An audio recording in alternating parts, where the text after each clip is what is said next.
अच्छा मुझे ये बताएं जल साहब, पहले पहले तो जरा hot topic is fuel prices जी।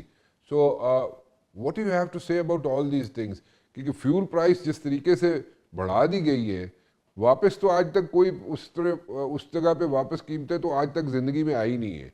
और ठीक है, वी आर इन नेबरहुड में वॉर हो रही है, मिडिल ईस्ट पे क्राइसिस है, but at the very same time हुकूमत जो है अपने लेवीज जो है, अपने जो टैक्सेस हैं, उनको क्यों नहीं कम करती? ये सारा बर्डन जो है अवाम पे क्यों पुश कर रही है, उन पे क्यों डाल रही है? जी बिल्कुल। मैं thank you very much Rana साहब फॉर आस्किंग दिस क्वेश्चन।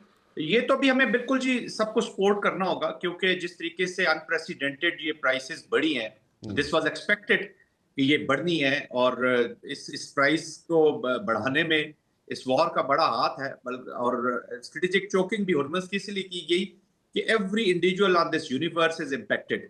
लेकिन हमारे पाकिस्तान में आपको पता है सोशल इकोनॉमिक स्पेसेस बिल्कुल नहीं है जी। पाकिस्तान को अभी चाहिए कि एक तो टैक्सेस कम करे, और दूसरा राणा साहब, ये जो प्रोग्राम्स हैं हमारे, जो सूबाई प्रोग्राम्स हैं, खासतौर पे लेट मी टॉक स्टेट है जी, खासतौर पे बेनजीर इनकम सपोर्ट है। आई कैन अंडरस्टैंड इसका पॉलिटिकल एक है, लेकिन अब पाकिस्तान के लिए इसको और ये थोड़े से डेवलपमेंटल बजट्स को हमें रोकना होगा जी कुछ अरसे के लिए, to transfer less burden on the individuals, और खासतौर पे जो लोअर क्लास है। मैं तो हमेशा इस चीज का हामी रहा हूँ, जितना पैसा आप लोगों में बांटते हैं, अगर इन्हीं की हम small units, medium size, small size industries लगाते, सिंध में लगाएं, आप बेशक पूरे पाकिस्तान में लगाएं, lower class, lower middle class को हाउस होल्ड फार्मिंग की तरफ चले जाते हैं, किसी को कोई बकरियां, कोई गायें, कुछ वो ले देते, तो आज लोगों के ऊपर इतने प्रेशर्स ना आते। तो ये हमें हमारा जो एनएफसी है इससे भी रिवाइज होना है। जब तक वो रिवाइज नहीं होगा तो आप इसी तरह की फिर हम डिस्कशंस हर क्राइसिस के साथ करते रहेंगे, जय चाहे वो साहब, कोविड होगा, चाहे वॉर हो। ये तो सारी वो चीज़ें हैं जो कि होने वाली हैं, जो कि करनी चाहिए हैं, बट अगर हम इसका कंपैरिजन करें बांग्लादेश, श्रीलंका और इंडिया, तो इस इन सब ममालिक में से सबसे ज़्यादा पेट्रोल की प्राइस जो है वो पाकिस्तान में है। ठीक है, सो इतनी प्राइस जो है प्रॉबली इस पूरे रीजन में इतनी ज़्यादा प्राइस किसी भी मुल्क में नहीं है पेट्रोल की। तो यहाँ पे कौन कारोबार कर सकेगा? कैसे यहाँ पे कैसे, मतलब कि जो आम आदमी है वो कैसे अपना गुजारा कर सकेगा? That's that's not possible. उसको उस जी बिल्कुल, फिजिबिलिटी नहीं स्ट्रेस बनती पे है। उसकी।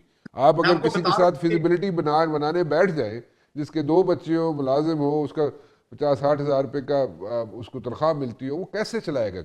मुझे तो नहीं लगता ये हो सकता है, इट्स नॉट पॉसिबल। और आज तक कभी कीमतें जब बढ़ी हैं वापस नहीं आई। 2 रुपया वापस आ गई, 4 रुपये वापस आ गई, इन इन बस इन सोआं के प्राइसेस के हिसाब साथ नाल तो कदी वापस नहीं आनी है। नहीं राणा साहब, इन प्राइसेस को तो आप कॉन्टिन्यूसली रखेंगे तो I think systems will collapse serious. और ये फिर इसकी रिpercussions फिर आपको पता है होती हैं स्टेट के लिए। हमारी जो चीजें हैं, गवर्नमेंट एक्सपेंडिचर्स है, उनको भी कम करना होगा। लेकिन हमें ये जो बजट्स हैं जी, और खासतौर पे एनएफसी, देखिए ना, क्राइसिस में तो आप फिर पॉलिसी चेंजेस लाई जाती है ना, एनवायरमेंट होती है, एक अभी एक एनवायरमेंट आई हुई है जी। इस एनवायरमेंट का पूरा फायदा, और ये पाकिस्तान के लिए ना, पाकिस्तान के फंड्स हैं, पाकिस्तान की चीजें हैं। And security situation is also not good. We are already fighting a war. उसके आपने रिजर्व्स रखने हैं, बहुत सारी चीजें रखनी है, स्ट्रेटेजिक रिजर्व्स होते हैं आपके, वो आपने मेंटेन करने हैं। क्योंकि जिस तरह का ये एनिमी हमारे नेबरहुड में बैठे हो, मैं अगर सिक्योरिटी परस्पेक्टिव से देखूं तो ये आम आदमी से लेके टॉप लेवल तक हम सबको बर्डन शेयर करना पड़ेगा। लेकिन जो टॉप है इसको ज्यादा शेयर लेना पड़ेगा। Things should be visible on the ground. वो कहते हैं ना, वॉक द टॉक, हम जैसे पॉलिसी में कहते हैं, वो अब जो भी हम यहाँ करेंगे हमें वो प्रैक्टिकली नजर आना चाहिए, ताकि एक आम आदमी को ये तसल्ली रहे कि जी ये एवरीवन इज सफरिंग। अच्छा, जरा थोड़ा सा मैं इससे एक मुख्तलिफ सवाल है, मैं उस तरफ ज़रूर जाना चाहूँगा। जन साहब, जो ट्रम्प का विज़िट है, उसने जाना है, प्रेसिडेंट शी से मिलना है, चाइनीज़ प्रेसिडेंट से मिलना है, प्रॉबली मई 15 को।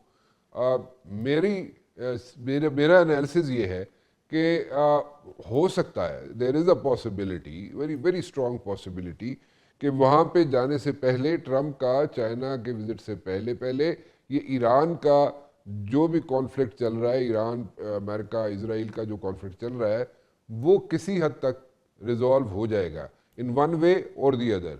वो कैसे रिजॉल्व होगा उसकी डिटेल में मैं नहीं जा रहा, लेकिन आप इस चीज़ को एग्री करते हैं, इस चीज़ पे एग्री करते हैं कि जनाब ये कॉन्फ्लिक्ट रिजॉल्व हो जाएगा ट्रम्प के चाइना के विज़िट से पहले पहले, या मेरी गलत कोई एनालिसिस है?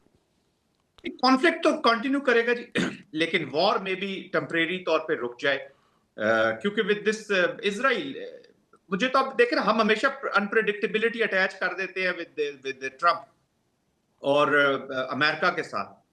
असल अनप्रेडिक्टेबिलिटी अटैच है इसराइल के साथ। आज का गो कि कल नेतन्याहू ने सॉफ्ट चीज एक स्टांस लिया है कि जी it's no more and it is a threat, Iran is going to be a threat but existential threat नहीं है, जिसपे पहले वो वॉर करते थे। इसका मतलब है कि उसने भी अपने आप को एक इस वॉर से निकलना चाहते, क्योंकि वहां पे भी टिपिंग पॉइंट आ गया, उसका भी आ गया। दूसरा भी कॉन्फ्लिक्ट जीसीसी कंट्रीज देख लें, जो गल्फ कंट्रीज हैं, उनका ईरान के साथ वो कहते हैं ना, वो रिफ्रेश कर दिया इस मिलिट्री एप्लीकेशन ने नेबरहुड के अंदर जो इन्होंने हॉरिजॉन्टल एक्सटेंशन किए, तो वो दोबारा चीजें जो है ना उसी तरफ unfortunately we have lost a lot in the Arab world as well. हम थोड़े से नहीं बल्कि काफी फिर पीछे वापस उसी एनिमिटी की स्टेट में चले गए। बट जहां तक प्रेसिडेंट ट्रंप और शी का ताल्लुक है, तो अभी जो नेटो का जो ट्रंप अगर वहां से निकलना चाह रहे हैं, या नेटो ने जिस तरीके से ट्रंप की बात नहीं मानी है और वो उसके साथ पार्टिसिपेट नहीं किया, वो सही किया या गलत किया, उस बहस में जाए बगैर इसका गुस्सा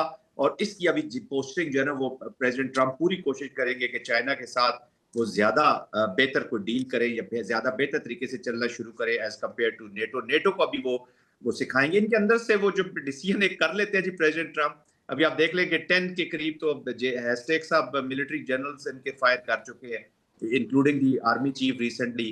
फिर आपने देख लिया जिस तरीके से उन्होंने लीग उनको सैक किया, अपने अटॉर्नी जनरल को भी सैक किया है। तो इस तरह वो नेटो को भी सैक करने के कॉन्टेक्स्ट में ज्यादा चाइना की तरफ करना चाहेंगे। और ऑफ कोर्स चाइना की जो रिलेशनशिप है विद ईरान और उसको मद्देनजर रखते हुए प्रोबेबली वो एक बेहतर एनवायरनमेंट की वजह से ले जाना चाहेंगे अपने साथ, जो इधर वो करके जाएंगे। तो उस कॉन्टेक्स्ट में देयर आर लाइकली चांसेस कि इस कॉन्फ्लिक्ट को, इस वॉर को कम से कम वो रोक के चाइना जाएंगे।